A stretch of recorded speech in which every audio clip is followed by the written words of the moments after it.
অনুষ্ঠানটার ভালো লাগা প্রথমে আমি স্বীকার করছি, সেটা হচ্ছে বাংলাদেশেই প্রথম আমি একটা অনুষ্ঠানে আসলাম যেখানে গাল গল্প হলো না।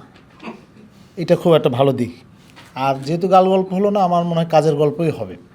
সেটা হচ্ছে আমি জেকব থমাস ইয়াকুব নামে অধিক পরিচিত, তার সাথে আমার জার্নিটা দিয়ে শুরু করি। আমি তখন ইউনিভার্সিটিতে পড়ি এবং ইয়াকুবের সাথে আমার পরিচয় হচ্ছে, আমি একটা টিউশনি করতাম বিদেশিদের বাংলা শেখানো। তো আমার প্রথম দিককার স্টুডেন্ট ছিল ইয়াকুব। ইয়াকুব আজকে যে বাংলা বলছে, এই যে বাংলায় কথা বলছে বা চিন্তা করতে সক্ষম হচ্ছে, সেই সাথে থাকার আমার সুযোগ হয়েছিল প্রথমে। তো ইয়াকুবকে যখন আমি দেখেছি, ইয়াকুব খুব ভালো স্কেচ করতো, ছবি আঁকতো এবং সে একটা পাজল করেছিল। সেই দিনগুলো আমার খুব মনে পড়ে। এরপরে কী হলো, ইয়াকুব হঠাৎ জানতে পারলাম, আমি তখন মাস্টার্সে উঠেছি 6-7-এর দিকে, জানতে পারলাম যে ইয়াকুব বাংলা এই আমাদের যে লিপি, এই লিপির বিবর্তন নিয়ে সে উচ্চতর গবেষণা করতে চায়। তখন আমার কাছে আসলো এবং জানালো যে আমি এই বিষয়ে যে কাজ করতে চাই, এই ডকুমেন্টস কোথায়, আমাদের হাতে কই? আমরা যে একটা আজকে যে সরেয়া দেখছি অথবা ক বর্ণটা দেখছি, এই বর্ণটা এই অবস্থায় কিভাবে আসলো, এর ইতিহাসটা কি? তখন আমি বললাম, ইয়াকুব, এর অল্প কিছু উপকরণ আমাদের হাতের কাছে আছে, বিশেষত আমাদের প্রাচীন যে পাথরে বা আমাদের যে মন্দির লিপিতে, সেখানে কিছু হরফের আমরা উল্লেখ পাই, আর আমরা লিখিত কিছু উল্লেখ পাই হচ্ছে আমাদের পুঁথি সাহিত্যে। তখন আমি আর ইয়াকুব মিলে আমরা বরেন্দ্র রিসার্চ মিউজিয়ামের, আমাদের বাংলাদেশের সবচেয়ে সমৃদ্ধ যে পুঁথির যে সংগ্রহ, সেখানে আমরা গেলাম এবং ওই পুঁথি থেকে ও ইন্সপিরেশন পেয়েছে। পুঁথির যে লেখা এবং আগে যারা লিখতেন, এই যে বারবার একটা কথা কিন্তু আসছে, এই কথাটা কিন্তু আমাদের একটু বলতে হবে। সভ্যদা উল্লেখ করেছেন যে সুন্দর হাতে লেখা শেখানোর যে একটা যে আমাদের এই ঐতিহ্য ছিল, সেটা থেকে কিন্তু আমরা সরে গিয়েছি। আমি অনেক লোককে দেখি আমাদের আশপাশে, তারা কিন্তু তাদের হাতে লেখা যাচ্ছে তাই, খুব ভালো ভালো কথা বলছে বা চিন্তন প্রকাশ করছে, কিন্তু লেখা দেখে মন ভরে না।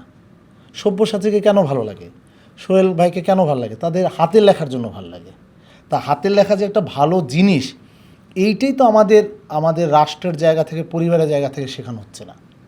তো আপনি যতই সুন্দর এই স্টাইল গাইড করেন কিছু, এটা আলটিমেটলি যেহেতু প্রযুক্তিতে চলে যাচ্ছে, প্রযুক্তির মধ্যে দিয়ে কিন্তু মানুষ জানবে, কিন্তু এই প্র্যাকটিসটা হবে না। তো আমরা প্রথম দিকে যখন যদি দেখি যে 1778 সালে যে ইতিহাস আলোকটা আমরা যদি দেখি, সেই সময় যারা ফন্ট করেছেন, সেই যারা এই কাজগুলো করেছেন, তাদের কিন্তু 2-3টা জিনিসের দিকে লক্ষ্য রাখতে হতো। ইয়াকুবও এটাই উল্লেখ করেছেন যে একটা ফন্টের ক্ষেত্রে 3টা জিনিস ভাবতে হয়। সেটা হচ্ছে একটা নান্দনিক দিক, কারণ মানুষ সেটা দেখে, সেটার একটা গাণিতিক দিক আছে। ইয়াকুবের কাছে আমি প্রথম দেখলাম যে একটা অক্ষর যখন আমি চাইলেই একটা রস্যুকার দিতে পারি কি পারি না, সরকারি কর্মকর্তারা শিখিয়েছে বাচ্চাদের যে রস্যুকার দেওয়া যাবে না, শুভ ওইভাবে লেখা যাবে না, বাচ্চারা ওটা বুঝতে পারে না, যুক্তবর্ণ বুঝতে পারে না, ভেঙে ভেঙে লেখো। এটা সরকারি পর্যায়ে ঘটেছে। এই যে বিপর্যয়টা ঘটিয়েছে সরকার ঘটিয়েছে, যে যুক্তবর্ণ লেখা যায় না বাচ্চাকে। কে বলেছে লেখা যায় না? কে বলেছে লেখা যায় না? আমার একবার মনে আছে, আমি একটু অপ্রাসঙ্গিকভাবে বলি, বিডিআর বিদ্রোহের কথা মনে আছে আপনাদের? বিডিআর বিদ্রোহের সময় ওই হেলিকপ্টার থেকে লিফলেট ছেড়েছিল ওই ক্যাম্পে, যে তারা যেন নিরস্ত্র হয়। তখন ওই লিফলেটের যে বানান, ওইখানে আমি বানান ভুল দেখতে পেয়েছি। তো আমি ভাবলাম যে বানান ভুল কেন হলো? তা আমি এটা বলতে চেয়েছি। তখন আমার ছোটো ভাই বলছে যে তুই এইরকম সময় তুই বানান ভুল দেখছিস? আমি যে আরে বানান ভুল হবে না। যেমন শেখ হাসিনা এবং খালেদা জিয়া, তাদের জীবদ্দশায় 80% জায়গায় তারা নিজেদের বানান ভুলে তারা শিলালেখ উদ্বোধন করেছে। বেগম এবং শেখ, এই লেখায় যে পূর্ণমাত্রা হয় না, এই বোর্ডটা রাষ্ট্রপ্রধানদের থাকবে না? তাহলে যে জায়গায় এইরকম হয় এবং এইরকম একার বানানে, আমি একার দিয়ে বলবো, আমি একবার পাসপোর্ট নিতে গিয়েছি। আমার পাসপোর্টে তো আপনারা জানেন একটা ডট ভুল হলে কিন্তু পাসপোর্ট হয় না। একটা ডট, ইংলিশের একটা এমডি, একটা ডটের জন্য কিন্তু আপনার পাসপোর্ট হবে না। তা আমি যিনি নিতে গেছেন ওই কর্মকর্তাকে বললাম যে আমি তো আপনার কাছ থেকে পাসপোর্ট নেব না, কারণ আপনার নিজের বানান ভুল। তখন ওই কর্মচারী বলছে, কি বলছেন আপনি ম্যাডামকে? আমি বলছি ম্যাডামের বানান ঠিক করুক আগে। ম্যাডাম নিজে জানে না নিজের বানান, ম্যাডাম আবার বানান ধরছে। তাহলে আমি এই কথাগুলো বলছি, দুটো একার, দুটো ঐকার আমাদের আছে, এই ভুলটা আমরা বোধ করি না। কিন্তু আমরা ইংলিশের একটা স্মল এস এবং ক্যাপিটাল এস আমরা কিন্তু ভুল করতে পারি না। তাহলে বানানের ব্যাপারের সাথে কিন্তু এই হরফের কিন্তু অঙ্গাঙ্গী একটা সম্পর্ক আছে। তো সেই সম্পর্কটা স্থাপন করছে জেকবদের মতন মানে নিবেদিত প্রাণ। তা আমার কথা হচ্ছে যে পুরনো যে জায়গাগুলো আমরা আছে, আমাদের 18 শতক 19 শতকের যে আমাদের লিখিত রূপগুলো আছে, আমার মনে হয় ওইটাকে ফলো করে যদি আমরা আগাই, তাহলে আমরা কিন্তু ভালো জায়গায় পৌঁছাতে পারবো। নইলে আমাদের কিন্তু হবে এলোমেলো বিষয়, যে এখন মনে হচ্ছে একটা করি, ওই যে রস্যুকার দিয়ে যেটা বললো বা নয় নয়ের কথা বললো।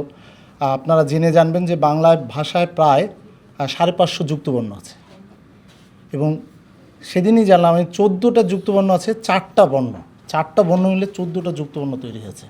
তাহলে এটা তো আমাদের একটা সমৃদ্ধির কথা বলে, আমাদের ভাষা সমৃদ্ধির কথা বলে। তাহলে আমরা সেই সমৃদ্ধি থেকে কেন সরে যাব? আমার প্রশ্ন এটা। আর আমি মামুন ভাইকে ধন্যবাদ জানাচ্ছি, সাথে সাথে ইয়াকুবকে ধন্যবাদ জানাচ্ছি। ইয়াকুবের সাথে এরকম সামনাসামনি বসে থেকে এই কথা বলতে পারা। আর এই প্রসঙ্গে নিজের একটু আনন্দের কথা বলি। ইয়াকুব যে ফন্ট জেনারেলি ব্যবহার করে, অনেক গল্প চলে আসছে। সেটা হচ্ছে একটা ফন্ট আছে কায়ুম ফন্ট সেল করে কায়ুম চৌধুরীর নামে, আর একটা আমার হস্তাক্ষরে একটা ফন্ট করেছে ডেভেলপ। এবং মানে এইটা আমার জন্য একটা বিশাল সম্মানের ব্যাপার, মানে কায়ুম চৌধুরীর পাশে এরকম একটা জায়গায় পৌঁছে যাওয়া, তাই না? এটা তো একটা ব্যাপার। আর আমি বলবো ইয়াকুব উত্তরোত্তর এরকম কাজগুলো করতে থাকো। আপনারা যারা করছেন, আপনাদের লেখালেখির মধ্যে দিয়ে আমরাও নিজেদেরকে শানিত করছি। আমি চাই সবাই মিলে যদি আমরা আমাদের ঐতিহ্যের পথ ধরে আগাই, তাহলে আমরা ভালো জায়গায় পৌঁছাতে পারবো। ধন্যবাদ সকলকে।